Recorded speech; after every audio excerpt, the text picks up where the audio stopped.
राधे राधे दोस्तों, मैं स्वागत करती हूँ आपके अपने YouTube channel the true life में। आप सब कैसे हैं दोस्तों? आशा करती हूँ आप सब अच्छे ही होंगे। ठाकुर जी की कृपा आप सब पर बनी रहे। इसी शुरुआत के साथ मैं शुरू करती हूँ आज ठाकुर जी की सच्ची कहानी। पुराने समय में एक गांव था और उस गांव में एक व्यक्ति रहता था जो कि ठाकुर जी पर बहुत विश्वास करता था। और उस गांव में ठाकुर जी का एक बहुत बड़ा मंदिर था और वह प्रतिदिन उस मंदिर में दर्शन के लिए, ठाकुर जी के दर्शन के लिए जाया करता था। आते जाते जो भी लोग उसको मिलते थे तो उससे पूछते थे हालचाल, जैसे कि आजकल सभी पूछ लेते हैं, जैसे कि आजकल आते जाते हालचाल पूछ ही लेते हैं, तो वैसे ही उसको सब पूछते थे कैसे हो भाई साहब। तो वो कहता था कि ठाकुर जी जाने, हर बात में वो यही कहता था कि ठाकुर जी जाने, ठाकुर जी जाने। तो सभी लोग उसकी इस बात से हैरान रहते थे। एक दिन की बात है कि उसको धन की बहुत ही आवश्यकता पड़ी। तो उसी गांव में एक मुनीम जी भी रहते थे जो कि ब्याज पर पैसा देते थे। जब उस व्यक्ति को धन की बहुत आवश्यकता पड़ी तो वह उसी मुनीम जी के पास गया जो कि ब्याज पर पैसा देते थे। उस व्यक्ति ने जमींदार से धन मांगा और जमींदार ने उसको धन भी दे दिया।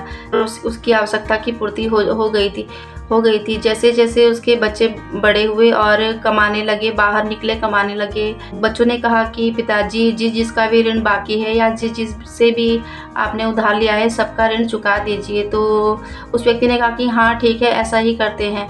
तो सबका उधार वो दे चुका था और बाकी एक मुनीम जी ही बचे थे। तो जब वो मुनीम जी का पैसा लेकर उनके पास गया तो मुनीम जी ने पैसा रख लिया, ब्याज सहित पैसा रख लिया। उसके हाथ में एक पर्ची थी जिस पर लिखा था कि इस व्यक्ति ने सारा ऋण दे दिया है और उसका कोई भी उधार बाकी नहीं रहा है। वह पर्ची को उस व्यक्ति के हाथ में पकड़ाते हुए बोला कि आपका सारा पैसा, सारा उधार चुकता हो गया है और यही इस पर्ची पर लिखा है, तो आप इस पर्ची को पढ़ लीजिए एक बार। तो उस व्यक्ति बोला कि मैं तो पढ़ा लिखा नहीं हूँ, तो मैं इस पर्ची को कैसे पढूं। तो जमींदार के मन में छल पैदा हुआ और उसने छल करने की सोची। तो उसने वह पर्ची उस व्यक्ति से वापस ले ली और कहा कि मेरे साइन करना इस पर्ची पर बाकी रह गए हैं, तो लाइए पर्ची दीजिए, मैं इस पर साइन कर देता हूँ। जैसे ही व्यक्ति ने जमींदार को पर्ची दी तो उसने पर्ची बदल दी। अब उस पर्ची पर लिखा गया था कि व्यक्ति ने अभी पूरा धन वापस नहीं किया है और कुछ अभी शेष रह गया है।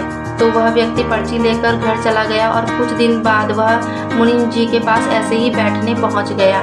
तो मुनीम जी ने कहा कि लाइए मेरा धन वापस कर दीजिए। व्यक्ति बोलता है कि कौन सा धन, मैंने तो आपका सारा धन वापस कर दिया। तो जमींदार ने वह पर्ची उसको दिखाई जिस पर लिखा था कि कुछ धन शेष रह गया है। तो वह व्यक्ति ये सुनकर हैरान रह गया कि इस जमींदार ने मेरे साथ छल किया है, लेकिन उसने कुछ नहीं कहा और चुपचाप वहाँ से ये कहकर निकल गया कि वह उसका शेष धन भी वापस कर देगा। वह अगले दिन जज साहब के पास पहुंच चुका था और उसने जज साहब को पूरी बात बताई और जज साहब ने कहा कि चलो इसका फैसला भी कर देंगे। दोनों को अगले दिन कोर्ट में पेश किया गया और जो जमींदार था उसके पास सबूत था कि उसके पास पर्ची थी जिस पर लिखा था कि इसका कुछ धन अभी शेष रह गया है, लेकिन उस व्यक्ति के पास कोई सबूत नहीं था। जब जज साहब ने उस व्यक्ति को सबूत दिखाने के लिए कहा तो जज साहब ने कहा कि आपके पास कोई सबूत है, कोई गवाह है। तो वह व्यक्ति बोला कि मेरे पास कोई सबूत नहीं है, लेकिन जब मैंने इनका धन वापस किया था तो वहाँ पर ठाकुर जी थे। कोर्ट में आवाज़ लगाई गई कि ठाकुर जी हाजिर हो। तो इतने में ही एक व्यक्ति बाहर से आता हुआ दिखाई दिया जिसके माथे पर तिलक लगा हुआ था और उसने घेरोई रंग के वस्त्र पहन रखे थे। जज साहब ने उसको कटघरे में खड़े होने का आदेश दिया और कहा कि आप बताइए, जब इस व्यक्ति ने इनको धन वापस किया तो क्या आपने देखा? तो संत जी बोले कि हाँ मैंने देखा है, मेरे सामने ही इन्होंने धन वापस किया था।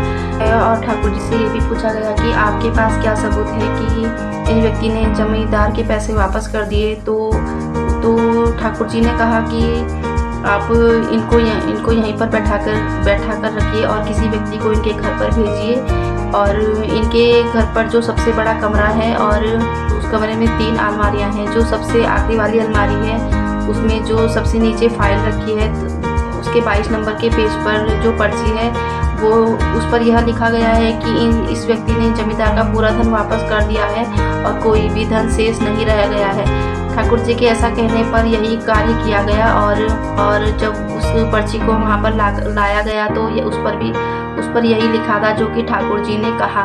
तो इस सबूत के चलते जो फैसला है वो उस व्यक्ति के पक्ष में सुनाया गया और जमींदार को छल कपट के आरोप में जेल भेज दिया। जैसे ही कचहरी का काम समाप्त हुआ तो वो जज साहब बाहर निकले और उन्होंने चारों तरफ उस संत जी को ढूंढा। चारों तरफ देखा लेकिन वो संत जी ठाकुर जी उन्हें कहीं पर नहीं मिले। फिर वह जज साहब गाँव में गए और सब लोगों से पूछा कि ठाकुर जी का घर कहाँ है, लेकिन सबने यही कहा कि यहाँ पर कोई ठाकुर जी नहीं रहते हैं और सिर्फ यहाँ पर ठाकुर जी का एक मंदिर है, एक बहुत बड़ा मंदिर है। तो जज साहब बहुत ही हैरान रह गए। उन्हें विश्वास हो गया था कि ठाकुर जी कोई और नहीं बल्कि एक विश्वास है। इस व्यक्ति ने ठाकुर जी पर विश्वास किया और ठाकुर जी ने उन पर कृपा भी की है। ये बात क्या था, जो जज साहब थे उन्होंने अपनी नौकरी छोड़ दी और वह ठाकुर जी की तलाश में मंदिरों घूमने लगे। उन्हें भी ठाकुर जी पर पूरा विश्वास, ठाकुर जी पर यानी भगवान पर पूरा विश्वास हो चुका था। के बाद वह मंदिरों घूमते लेकिन किसी भी मंदिर पर वह बैठते नहीं थे। तो कोई भी पंडित या पुजारी जी उन्हें बैठने के लिए कहते तो वो यही कहते कि मैं इस पाप का प्रायश्चित कर रहा हूँ कि मैं किसी मंदिर में हर मंदिर के दर्शन करूँगा, मैं किसी भी मंदिर में बैठूँगा नहीं। इस बात से मेरे पापों का प्रायश्चित हो जाएगा, क्योंकि मैंने ठाकुर जी को कोर्ट में खड़े रहने का आदेश दिया था। इस कहानी का आशय ये है कि अगर आप किस भगवान पर विश्वास करते हो या आपका अटूट विश्वास है तो भगवान आपकी सहायता हर मुश्किल घड़ी में करते हैं। और अगर आपका अटूट विश्वास ठाकुर जी पर है तो वो आपकी कृपा किसी भी रूप में कर सकते हैं। बस आपका अटूट विश्वास भगवान पर बने रहना चाहिए।